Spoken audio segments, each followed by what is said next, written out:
Now, it's safe to say that everyone has at some point owned a teddy bear.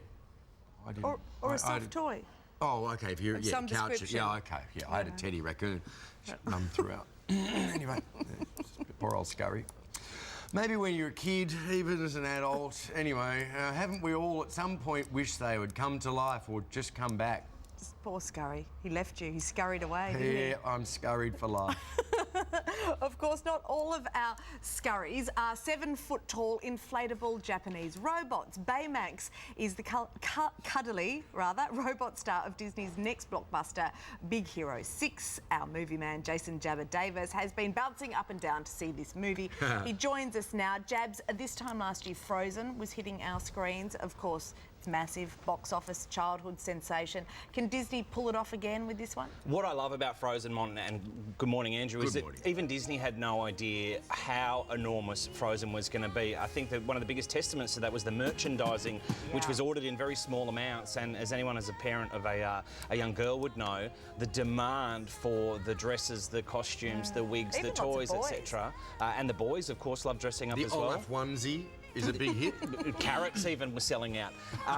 So I think I've actually anticipated the success of their follow-up film, which is called Big Hero 6, by just buying every single toy that's available and bringing it in here to share with you. Oh, just sell off later. To sell off later. These are going straight to eBay. This is, I think, one of the things that guarantees the success of a kids' film is how good the toys are, and this gives you an idea of what Baymax looks like. He is basically a medical healthcare robot that comes to the rescue of a young boy suffering some grief. That's Hiro Hamada there. He basically forms a superhero team called Big Hero 6, and I was lucky enough to head along to Disney Animation Studios earlier this year to watch them put the film together. And we caught up with a couple of the animators. One of the guys actually designed the teapot in Beauty and the Beast. He's one of the classic Disney animators, Mark, and Zach Parrish, who's the head. But he wouldn't animate by hand still, presumably? Let's take a look and see how they do it, because it is incredible. Like everything at Disney, our film starts with drawings. These are called model sheets, sometimes called expression sheets. So we use these as a guideline during the pre-production phase and during the production phase to make sure that the characters look like themselves when we're building the characters, so that we know, okay, we know that when Wasabi's corners go back, you know, this is how the masses form in his cheeks. Hello, hero. Prepare to be amazed. Catch. Wow. And, you know, when Honey's eyebrows go up, she doesn't get wrinkles on top, because that's been defined by the character designers. You're gonna love this. A dash of perchloric acid, a smidge of cobalt, a hint of hydrogen peroxide, superheated to 500 Kelvin, and... ta-da! When we start, they look like this. We have controls for everything, down to the fingertips, the eyelids, the tongue. We can puff the cheeks, cross the eyes, squish the nose. We can bow the arms. We can do all the different kinds of things. How long does it take to animate 1 second? We usually do about 3.5 seconds a week per animator.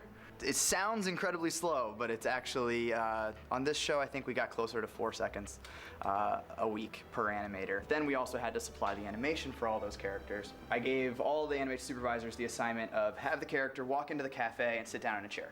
That's all they have to do. But they have to do it in a character-specific way. Hero's very messy. You know, he plays with technology without really thinking about it. He treats this cafe like it's his home. And he's a little bit messier, a little bit more lively, like any 14-year-old kid. And then with all the motion on screen, you can kind of see how Baymax contrasts everyone in the simplicity of his motion. So that's what we're going to talk about next, is just how we establish kind of the motion style for Baymax. So Baymax is the star. He's the robot in this film, and as you say, their hero, the young guy, looks like Mowgli from the Jungle Book. That comes from a making of show that's going to be on air here on Channel 7 on Christmas Day at 6:30 in the morning. So if you're up, you're unwrapping. But it's a good film, right? Fantastic film, 4 stars for Big Hero 6. It's our Boxing Day. Yep. It's one of 6 films that comes out. And you just said that it was geek heaven in there in the animation thing. However, yeah, I think you might have enjoyed. There's a bit of geek in you. I'm noticing the hanky in your hand. You're not quite Adam Spencer yet. I'm just perspiring with the excitement of it all. It's a geek cross with Pavarotti. Now, the other film out next week is Middle-earth epic, The Hobbit, The Battle of the Five Armies. Okay, so tomorrow on the show we're going to have a chat to the cast, and this is what I loved about this film. It's a spectacular looking film. It sets up the Lord of the Rings, which is what we need, because of course the Hobbit happened in the Tolkien universe before the Lord of the Rings stories. A phenomenal effort from Peter Jackson, and he actually, as you'll find out tomorrow, credits Australians with the success of this film. 4 stars for The Hobbit, The Battle of the Five Armies. It is the 6th Tolkien film, and it is up against Big Hero 6 on Boxing Day. Good stuff. Gee, that Tolkien family must bless Grandpa every day of their lives. They've got more books on the bookshelf that no one's got the rights to yet. So the Silmarillion, I think it's called. Oh yeah, Really? we got the Silmarillion. Yeah. Wow. Yeah, so we'll see. So it's going to be a very interesting battle ahead on Boxing Day. We'll see which one wins. Chip But in 2 and great films. Syndicate get the rights to the Silmarillion? Oh, they're working hard at it. Yeah, I think Sony are bidding hard. Thank you well, very still much, with a shot. Jabs. Shot. Thanks, guys. Lovely Thanks, to mate. see you.